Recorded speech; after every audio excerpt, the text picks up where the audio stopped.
Attendez, j'ai pas coupé mon téléphone. C'est pas vrai. Débutant. Je le mets en mode planeur. Allô? C'est parce que c'est Tu un m'entends téléphone low cost. Et ah oui.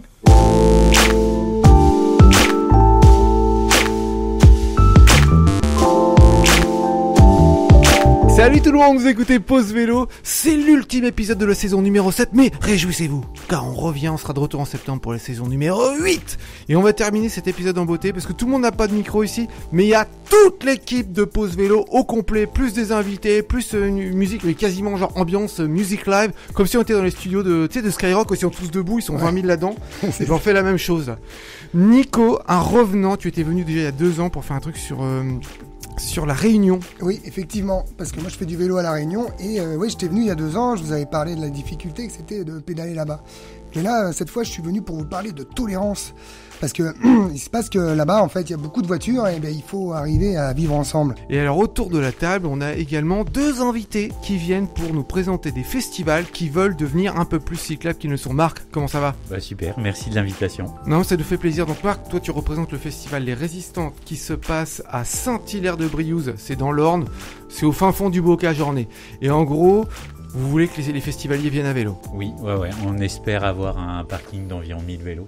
Eh ben on va parler de tout ça un peu plus tard. Et ensuite on a Vincent, là c'est un festival de musique à Briouze, le festival Arsenic. Oui, du 18 au 19 juillet. Et vous aussi, vous allez tout faire pour qu'il y ait un maximum de cyclistes qui viennent. Surtout sur la voie verte de Bagnoles de l'Or à Briouze. Alors pour ceux qui nous écoutent au fin fond du Larzac par exemple, alors Bagnoles de l'Orne et Briouze, c'est des petits patelins au fin fond de l'Orne, près de chez nous. Et Camille, ça va ? Ouais, ça va très bien. Alors pour l'instant t'as le micro, t'es là, Ouais. mais certainement que, un petit peu comme au football, hein, on fera des échanges, il y a des remplaçants qui reviendront sur le terrain, il y a du monde qui est chaud quoi. Non, pas tous chauds, je les vois derrière, ils font pas beaucoup de bruit, en fait ils en ont rien à foutre, ils veulent juste être spectateurs, ils veulent qu'on aille bouffer un coup après, et qu'on aille bouffer et boire un coup après. Ils veulent des places pour Briouze. Ils veulent des places pour le festival Arsenic de Briouze. Ça va pouvoir s'arranger. Alors Nico, vas-y raconte-nous. Ils sont Eh ben, contents. en fait, moi, je vous apprendrai rien. Il n'y a pas un seul jour où, quand on est cycliste, on voit des comportements dangereux sur la route. Et à la Réunion, une fois, il arrive qu'on ait des petits soucis. Le petit coup de volant qui t'empêche de dépasser, tu sais, quand tu es sur les bouchons et tout. Surtout que moi, quand je descends travailler, il y a ce qu'on appelle des hausses baisses. Là-bas, c'est les dodanes. Voilà, Ok. hausse et ça baisse. Ah ça c'est en patois C'est du patois créole, si tu D'accord. veux, ouais. Je rentre du travail, je sors de ma petite piste cyclable et puis il faut que je traverse un bout de route pour récupérer mon chemin après. Et sauf que il y a les voitures, alors je mets les mains comme ça, salut, attends, laissez-moi passer. Et il y a ma chaîne qui saute. Donc la chaîne, je galère un peu à la remettre, je la remets vite fait en quelques secondes, puis je repars. Petit signe, genre excusez-moi, j'y peux rien, voilà. Je commence à pédaler, il y a les voitures qui commencent à me doubler, puis là j'entends, je dis putain, ça c'est un V12, je sais pas ce que c'est. Au moins une Jaguar. Et en fait, non, c'était une Seat Ibiza, genre année 2000. Ah tuné un peu. Alors, monté en 17, les petites jupes, tu vois, rabaissées. Mais tu sais, c'est le genre de mec, quand il arrive sur le Vosbess, il met la roue à droite, hein, la roue à Pour pas gauche. que ça touche. Ouais. Voilà, donc il fait chier tout le monde derrière. Et puis après, quand il redémarre, il met les gaz et tout. Donc je vois cette voiture arriver, et puis je me dis, putain, ça doit être un beauf. Alors, vous savez ce que c'est qu'un beauf ? Chacun a son beauf, tu vois. Tu sais comment on reconnaît les beaufs ? Parce qu'avec la voiture, c'est simple, le moteur ça fait bof, et tu peux même avoir le gros beauf. Tu as tout ça, donc c'est facile ça à l'oreille que je les reconnais. Mais alors, moi je veux pas dénigrer une catégorie sociale ou quoi, on est tous le beauf de quelqu'un. Toi Eric, t'es certainement un gros beauf pour quelqu'un. Ah oui, c'est sûr. Ouais. Et donc, moi je me dis, tiens, un beauf. Et au moment où je me dis, tiens, un beauf, j'entends en créole, donc je vais vous faire un petit coup de créole quand même, j'entends tes oreilles à taille, gagne pas pédaler, retourne de pays la frère là, bonne la moucate. Quoi ? Alors, je vous traduis. En français châtié, ça veut dire, en gros, jeune descendant du peuple esclavagiste, si le cycliste ne vous convient pas, je vous conseille de reprendre l'avion vers votre pays d'origine, où les reliefs seront beaucoup moins ardus pour pratiquer cette activité. C'est plus long en français. Hein. C'est plus long en français, mais en gros, ça veut dire sale blanc, tu sais pas pédaler, retourne dans ton pays. Ah quoi. voilà, là. Parce que là-bas aussi, il y a un peu de raciste et tout. Donc, je me dis, putain, merde, pourquoi ? Et le mec, il accélère, il me fout de la fumée noire dans la gueule. Et les gens qui sont déjà allés à La Réunion savent qu'il y a une voiture sur 5 qui fume noir, tu vois. En plus, les mecs, ils mettent plein d'huile derrière sur leur bagnole, donc ils dépensent des thunes de fou pour tuner leur caisse. Et puis en fait, leurs caisses sont toutes dégueulasses, donc je vois pas l'intérêt. Bon bref, il part. Moi, je suis dans la fumée, je fais putain, l'enfoiré et tout. Et puis voilà, je continue à pédaler. Et 2-3 kilomètres plus loin, j'arrive, il y a une grande file de bagnoles parce qu'il y a des travaux comme ça. Et puis qu'est-ce que je vois ? Je vois mon copain le beauf avec sa bagnole qui est dans les bouchons. Alors moi, qu'est-ce que j'arrive à sa hauteur, tu vois, et puis je lui pète son rétro, je fais espèce d'enculé. En plus, tu vois, je commence à l'insulter. Tu lui et as tout. pété son rétro. Je lui ai pété son rétro et je lui ai dit putain, en plus tu pollues, tu consommes énormément, et puis tes sales gamins là, eh ben moi au moins je protège la planète pour qu'ils puissent respirer tranquille et tout. Non, j'ai pas dit ça. Bah non, j'ai trop peur de me faire péter la gueule. Attends, oui. Donc voilà. En fait, je suis passé, j'ai fait un petit sourire et puis j'ai tracé et je me suis dit moi, plaisir, ça. bah ouais, mais je me suis dit moi au moins, bah, je fais attention à la planète et puis voilà, je fais mon petit truc de mon côté.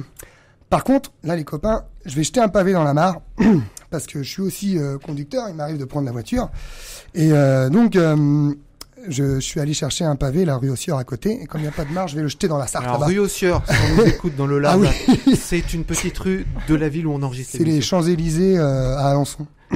Et donc, Alors, Alençon. Pour Alençon, ceux qui- c'est l'équivalent de San Francisco, au bord de la Sarthe. Voilà. Et j'arrive, donc je devais aller à l'autre bout de l'île, donc 1h30 de route.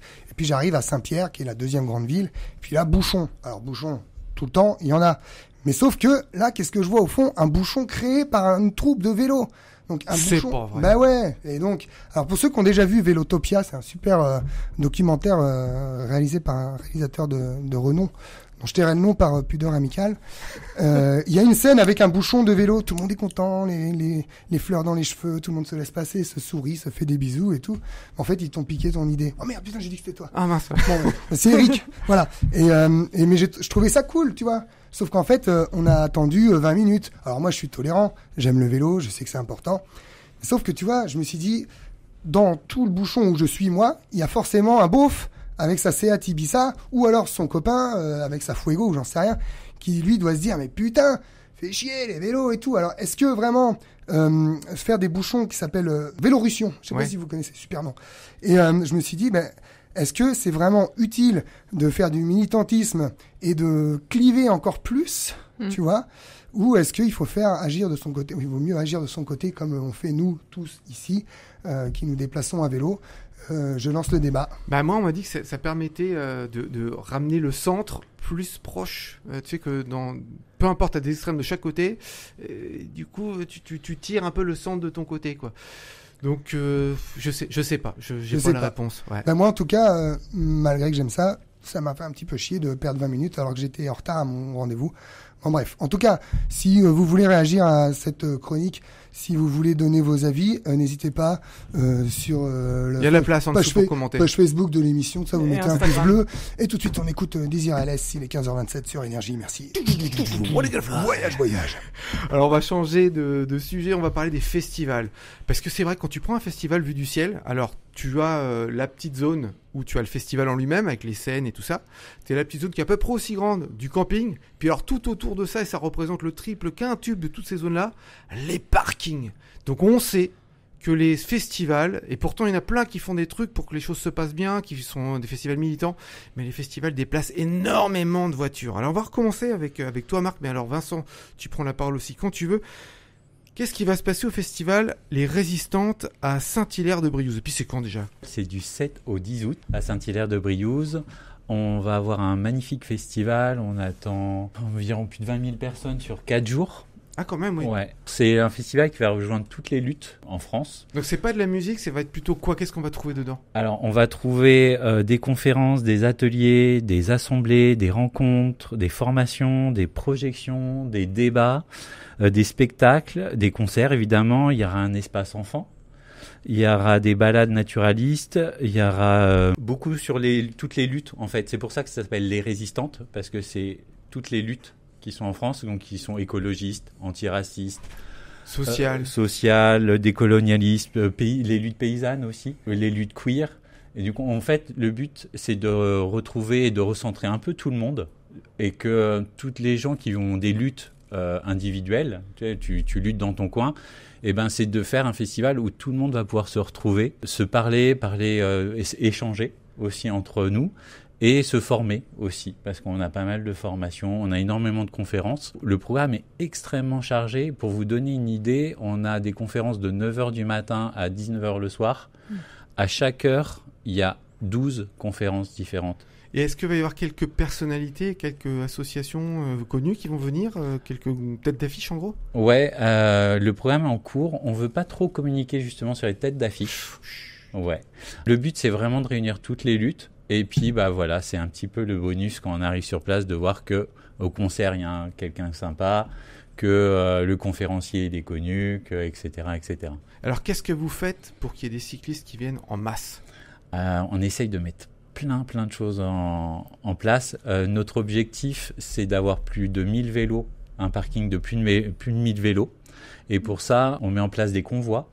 Il y a un convoi qui est en train de s'organiser de Bretagne. Et là, les derniers chiffres que j'ai entendus, ils pensent être environ 200.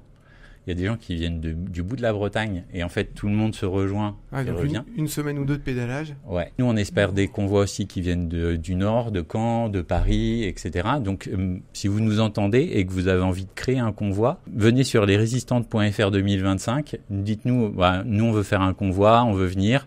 Et nous, on vous aidera sur l'organisation, on va publier ça, etc. Sur la Bretagne, vous verrez le modèle, les étapes sont faites. On travaille sur tous les convois, on travaille pour que la dernière nuit, on vous trouve des lieux de camp, en fait. Un endroit où vous pouvez vous doucher, vous camper, etc. Ouais. Sur place, on va mettre un atelier réparation vélo. Quand vous arrivez en vélo, vous avez un statut qui s'appelle les super résistantes.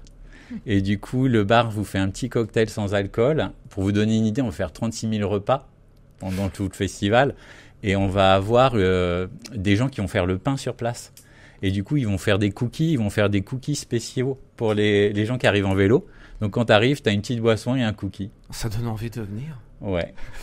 Alors c'est un autre festival. Là c'est un festival de musique. Donc j'allais dire pas musique classique, c'est plutôt musique actuelle. Mais c'est le festival comme souvent on a l'image en tête. Donc Briouze c'est sur 2 soirs. Il y a combien de people qui viennent? On attend entre 20 et 23 000 par soir festivaliers. Donc non, c'est réparti sur les 2 soirs, oui. Et alors vous aussi, vous souhaitez qu'il y ait un maximum de cyclistes? Le plus possible. Alors on n'est pas dans la même problématique que Marc par rapport aux résistantes. On va s'axer que sur un axe pour les vélos, qui est l'axe Bagnoles-Briouze, parce que c'est un axe qui est sécurisé. On peut pas, nous aujourd'hui, on peut pas faire venir tout le monde à vélo, c'est pas possible, parce que Briouze est enclavé entre des grandes routes. Donc là, on a privilégié cet axe-là, qui est une voie verte, qui est sécurisée. Il y a 2 routes à traverser. Donc le but, c'est de faire venir le plus de gens possible, 5 km autour de cet axe, et de faire venir les locaux qui ne viennent pas en voiture. Parce qu'effectivement, on en parlait tout à l'heure, les festivals, ça fait déplacer énormément de voitures. Quand on voit effectivement la vue du haut du festival Arsenic, c'est un petit point, le site. Le parking, il est immense. Et tu disais qu'il y avait moyen d'agrandir le festival, si seulement on pouvait un peu grignoter sur les espaces de voitures. On pourrait agrandir les campings, donc accueillir plus de monde, faire venir plus des festivaliers. Le site actuel, on peut prendre un peu plus de monde. Et alors, sur les 2 festivals, en fait, qu'est-ce qui a motivé ça de mettre plus de vélos? Pourquoi vous faites ça? Pour sauver la Terre, ou il y a d'autres motivations? Parce que nous, on fait l'émission pour sauver la Terre. Le bilan carbone d'un festival, il est défoncé par les festivaliers qui viennent en voiture. En général, le taux de remplissage d'une voiture, c'est 1,3. Donc nous, on a mis un site de covoit pour arriver à un taux de 2,5. Et moi, mon objectif, c'est d'être 3 par bagnole. Ouais. C'est pas mal aussi ça de penser à remplir les voitures plutôt que... Ouais. On fait aussi des navettes et on va chercher les gens à la gare et ça c'est à prix libre parce que le festival est à prix libre, les cantines sont à prix libre, les boissons sans alcool sont à prix libre, tout est à prix libre et on va les chercher avec les navettes c'est prix libre et quand on va emmener à la gare on va aussi déposer des vélos, on prend les bagages, tu fais la fin du parcours du train au festival à vélo. Comme ça, tu vois, ça nous fait aussi moins de navettes. Les gens peuvent arriver de plus en vélo possible.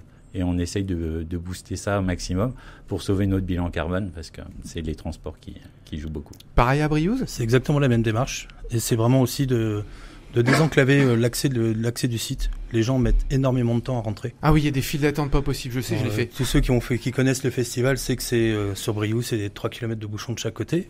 Donc si déjà il y a 100, 200 véhicules en moins, c'est déjà ça de gagner. Donc aussi de l'autre côté, on met en place le covoiturage. Il y a un groupe Facebook pour le covoiturage. Et il y a le train qui vient de Paris. Le train, donc il y a la correspondance à Argentan. Donc on peut accéder en train pour éviter de venir en voiture. Et je sais qu'il y a de plus en plus de festivals qui font ça. Est-ce qu'il y a, parmi, je sais pas, les subventionneurs, il y a une espèce d'incitation à faire en sorte que les festivals soient de plus en plus... tu fais la danse de la vainée, là, Vincent? Ça veut dire quoi? Donc le Conseil général nous subventionne pour développer la partie vélo. Par contre, on aurait aimé un petit coup de pouce sur la mise en place de navettes autocars. Ah oui, de bus, ouais. De bus au départ d'Alençon, au départ de Caen. Ouais, des villes autour, quoi. Ouais. Et d'Argentan même. Mais non. Non, ça marche pas. Que du vélo. Que du vélo. Il y a combien de kilomètres entre la gare la plus proche, du coup, d'Argentan à Briouze? De Briouze, il y a la gare Briouze, qui il y a une est gare. au Ah, il pied y a du une festival. gare. Ouais. D'accord, ok. La gare, c'est la ligne Paris-Grandville. Ok. Donc la gare, Ah oui, donc en fait, on peut... elle est au pied du festival. Et Marc, aux résistantes, il y a... Bah, vous nous, êtes un- on se bat avec la SNCF, mais là, les retours sont à chier, hein, faut le dire. Hein. Ils disent 4 places de vélo ou 7 places de vélo dans le train. On leur a dit, mais nous, on va demander aux gens de venir en vélo, quoi. Donc, si vous pouvez faire quelque chose, rien. Est-ce qu'on peut stocker les vélos à la gare? Je sais pas, on s'en fout un peu. Ouais.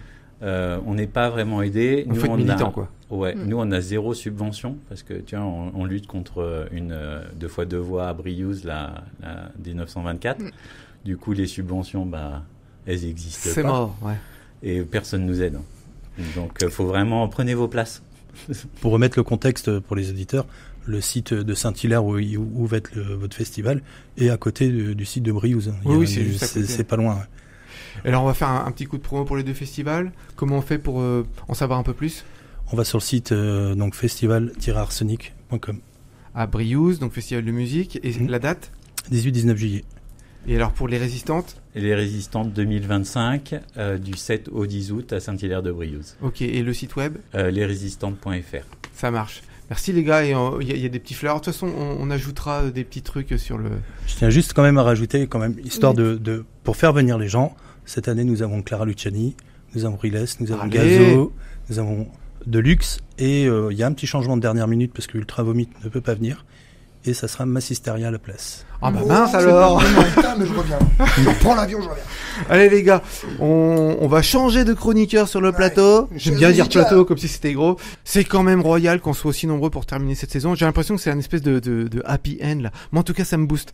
Sylvain, tu as préparé une petite chronique et tu as pas rigolé avec parce que c'est écrit. Tu as pris des comédiens pour jouer avec toi et il y a même de la musique de fond. Des comédiens. Oui, c'est une chronique judiciaire sur une affaire qui est arrivée récemment. La chronique d'aujourd'hui revient sur une affaire qui a défrayé la presse en 2021 dans la commune d'Alençon. L'affaire dite du maculeur de Courteil. Des dizaines de victimes, des centaines de témoignages et une enquête de plusieurs mois pour retrouver cet homme qui pouvait sévir n'importe où et n'importe quand. Les victimes, des cyclistes, craignaient de se déplacer à vélo. Retour sur une affaire bien sombre qui a secoué la préfecture de l'Orne. Nous sommes le jeudi 18 novembre 2021. Il est 16h30. La maman de la petite Louise, 5 ans, vient la chercher à l'école maternelle Gabriel Grandière à vélo. Elle gare son 2 roues au parking prévu à cet effet, devant l'école comme tous les jours de la semaine. Louise rejoint sa maman qui l'installe dans le siège enfant à l'arrière. Elle prend bien soin d'accrocher la ceinture et décroche l'antivol de son vélo pour rentrer à la maison et prendre le goûter avec l'enfant. Mais alors qu'elle pose ses mains sur le guidon, une matière gluante et très odorante semble avoir été déposée. D'un geste d'effroi, la maman de la petite Louise retire les mains du guidon et manque de tomber avec sa fille. L'odeur est insoutenable et provoque étourdissement et nausée. Des années après l'attaque, elle témoigne. D'habitude, quand je fais du vélo l'hiver, je mets des gants. Mais là, pour mi-novembre, il faisait beau. Je me suis dit que c'était pas nécessaire. Je me rappelle que la roue était bloquée dans le porte-vélo. J'étais assise sur la selle et j'ai donc mis toute ma force sur le guidon pour le retirer. J'ai pas compris tout de suite ce qui s'était passé. Je me souviens pas très bien, je me rappelle juste de l'odeur. J'ai encore du mal à en parler. La brigade anticriminalité est sur place et fait des prélèvements qui sont aussitôt envoyés au laboratoire. Les résultats sont équivoques, même si la maman de la petite Louise avait mis le doigt dessus. J'ai senti et... C'est pas facile à raconter, mais... C'était de la merde, quoi. De la matière fécale étalée sur l'ensemble du guidon. Qui en voulait à cette personne qui semblait être au mauvais endroit, au mauvais moment. Une enquête est ouverte et très vite, de nombreuses victimes, de nouvelles victimes à vélo apparaissent. Un couple de retraités venu au cinéma d'Alençon voir le dernier film de Jacques Audiard. Un jeune homme venu faire une partie de basketball avec ses amis sur le terrain du gymnase Poisson. En tout, 12 victimes en seulement 5 jours, dans le secteur du quartier de Courteil, mais aussi dans le centre-ville. Qui en veut autant aux cyclistes ? Patrick Etron, commissaire général de police, s'en souvient. J'étais en poste à Alençon depuis moins d'1 an. Je connaissais pas bien encore les recoins de la ville. C'est ma première grosse affaire. Je m'en souviens comme si c'était hier. Bien sûr, on avait pas mal de témoignages. On a auditionné tous les propriétaires de chiens de la ville et on a comparé, on n'a rien trouvé. C'était pas de la matière fécale animale, c'était celle d'un humain. Je vous avoue qu'on voit pas ça tous les jours. Bref, on a pas mal patiné au départ. On se disait qu'il allait bien faire une erreur à un moment donné. Jusqu'ici, pas de traces de notre individu. Rien sur les caméras de surveillance flambant neuves de la ville. Il est malin et joue avec les nerfs des enquêteurs. La presse lui trouve un nom évocateur, le maculeur de Courteil, en lien avec le lieu de la première attaque. Par précaution, toutes les toilettes publiques sont fermées jusqu'à nouvel ordre. Les parcs de la ville, qui fermaient habituellement à 16h, sont fermés 1 heure plus tôt. À 17h, il n'y a plus âme qui vive dans les rues. Les boutiques ferment par manque de clientèle. La psychose s'installe. Véronique, 2 enfants, secrétaire de 42 ans habitant au centre-ville, rentre tout juste des courses au carrefour de Condé-sur-Sarthe. Agressée en pleine rue, elle se souvient. D'habitude, je vais pas faire mes courses en semaine, j'ai pas le temps avec les enfants. Mais là, il y avait urgence, il y avait une épidémie de gastro à l'école, j'avais plus de papier toilette, ni pour moi, ni pour mes enfants. Je suis allée en magasin prendre plusieurs gros paquets. Et c'est sûr que dans la rue, je ne passais pas inaperçue, et puis ces 3 jeunes sont arrivés. Véronique est bousculée et insultée par 3 jeunes qui venaient de retrouver leur trottinette électrique maculée de matière fécale. Ils ont aperçu la quadragénaire qui rentrait chez elle avec les paquets de papier toilette tout près de la nouvelle attaque et ont fait un lien malheureux. Une victime collatérale dans un contexte compliqué. Plus de peur que de mal pour Véronique qui finira par rentrer chez elle quelques minutes après l'altercation. Tiens donc, après les vélos, des trottinettes. Qui en veut aux 2 roues ? Et c'est à cet instant que l'enquête s'accélère, comme le raconte le commissaire Patrick Etron. On a cherché les points communs entre les différentes victimes. Hormis qu'ils se déplacent à 2 roues, on n'avait pas grand-chose d'autre. Puis tout d'un coup, je me suis souvenu d'un détail. La première victime, la maman de Louise. En plus du guidon, on avait retrouvé des excréments sur la prise de recharge de la batterie du vélo. La batterie du vélo électrique, comme les trottinettes électriques. On en voulait aux 2 roues à assistance électrique. Mais qui était capable d'une chose pareille ? Peut-être un puriste du vélo ? Ou un écologiste qui prône la sobriété énergétique et déteste le gaspillage d'énergie pour un vélo qui n'en a pas besoin. Eh bien, ce sera les 2. Dans une impasse du quartier de Courteil à Alençon, un homme signale le comportement suspect d'un de ses voisins. Celui-ci se fait livrer plusieurs fois par semaine des boîtes de cassoulet, par dizaines, ce qui fait beaucoup, même pour un Toulousain. Or, notre individu est natif du coin. Eric F. est un cycliste régulier. Il se déplace en permanence à vélo par tous les temps et toutes saisons. Il est également réalisateur et écrit des films sur l'écologie, et notamment sur le vélo. Tiens, le faisceau d'indices devient important. Le 4 janvier, après plusieurs semaines de mise sur écoute, la police débarque chez l'intéressé à 6h du matin, dans le but de procéder à son interpellation avant son réveil. Mais surprise, le suspect s'est volatilisé. On retrouvera dans son bureau des centaines de photos de vélos électriques avec des cibles dessinées en rouge. Selon le voisinage encore, Eric F. se serait réfugié en Suisse, pays neutre, qui refusera toute extradition.